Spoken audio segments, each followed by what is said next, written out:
Hello. Hi. What would you like to have a conversation about? I'd like to have a conversation about Ex Machina. Hello, I am Professor Robert E.G. Black. Welcome to Minutia Ex Machina. Maybe I said that in the intro. I don't remember. Put the intro together a while ago, and then there's been a delay in recording.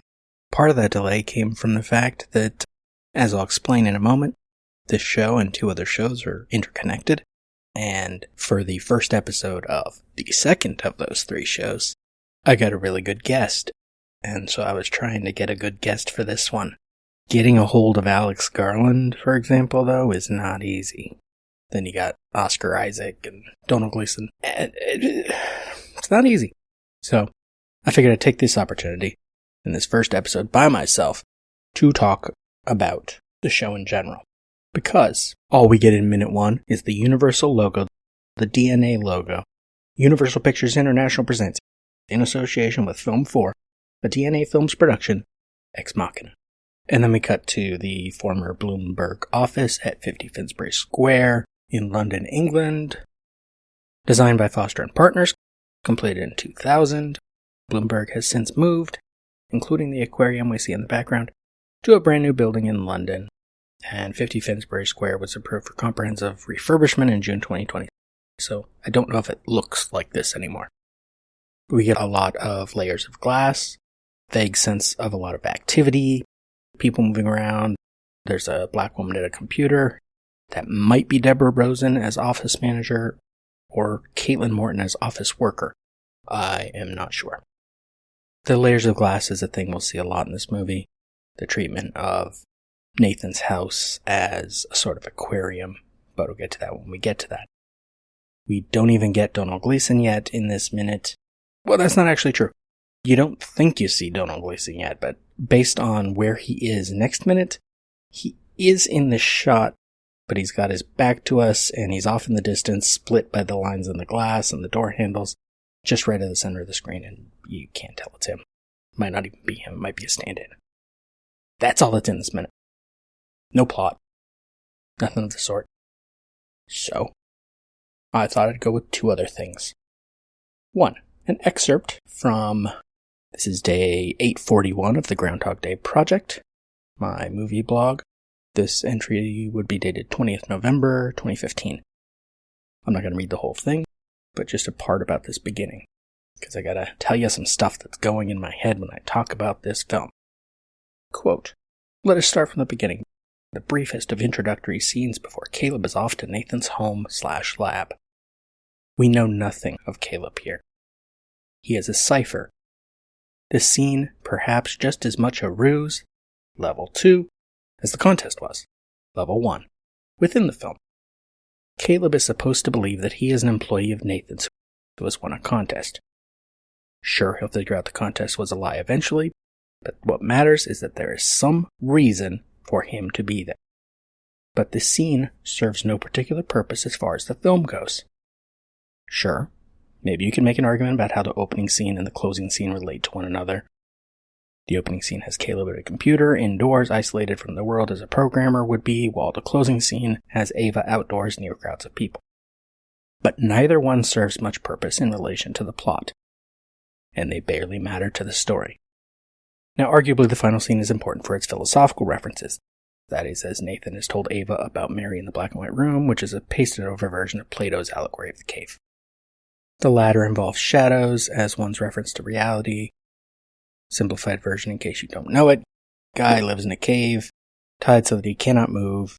He faces shadows on a wall protected by light and figures behind him. His impression of the world is formed from these shadows, and he has no sense of the actual world. Notably, in that final sequence, we get a shot of shadows on the ground, the world inverted. Ava was a shadow of a person, but now she has become something more.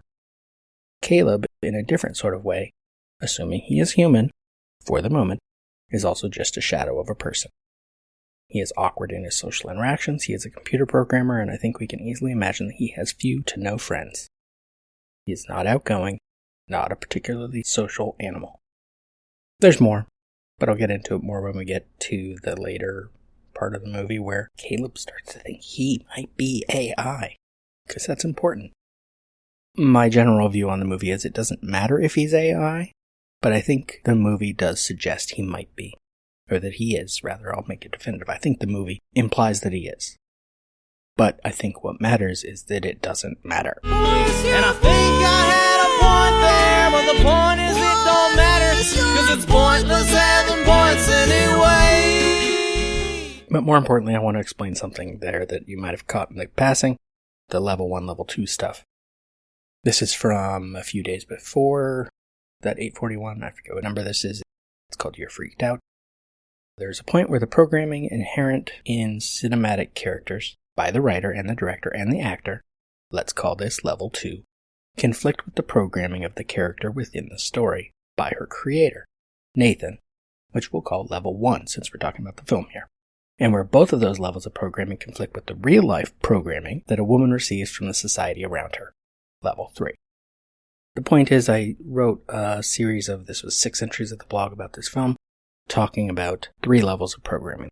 The programming that characters put on each other, the programming that the film puts on us, and the programming that the world puts on us. Each levels of these programming affect the way the characters interact, the way we interact with the characters, and the way we understand the characters' interactions with each other. Whoa, that's a lot. Of course, once my wife Sarah joins me occasionally on this show as a co-host, there's probably going to be a lot of talk of philosophy and other stuff anyway, and it's going to get interesting. But notably, it's going to get interesting on all 3 of the interconnected shows, and I should explain what those are for this minute 1.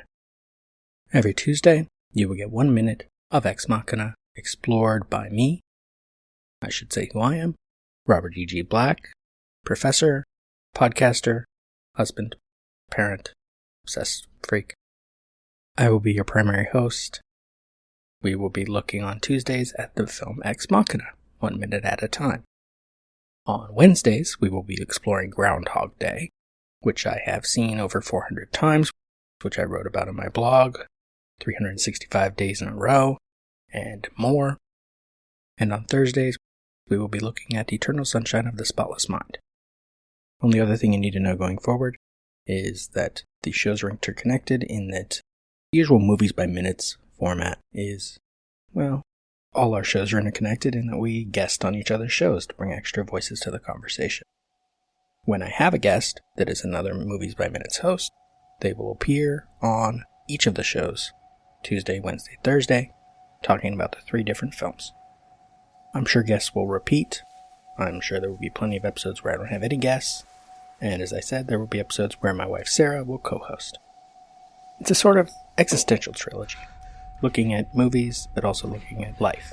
How we are, who we are, what we are. What imperative does a gray box have to interact with another gray box? Can consciousness exist without interaction? The real test is to show you that she's a robot and then see if you still feel she has consciousness. Thank you for listening. Minutia Ex Machina is just one part of an existential trilogy of podcasts. Tune in every Tuesday for more Ex Machina, every Wednesday for the Groundhog Day Project Minute by Minute, and every Thursday for Eternal Sunshine of the Spotless Minute. Follow the show on Twitter at xminutia or Instagram at minutia_x_machina or Facebook at Minutia Ex Machina. This has been a production of Lemming Drops Studio. You can find links to more at lemmingdrops.com or join the Facebook group Lemming Drops Studio Tour, and you can support all of our shows at patreon.com/lemmingdrops.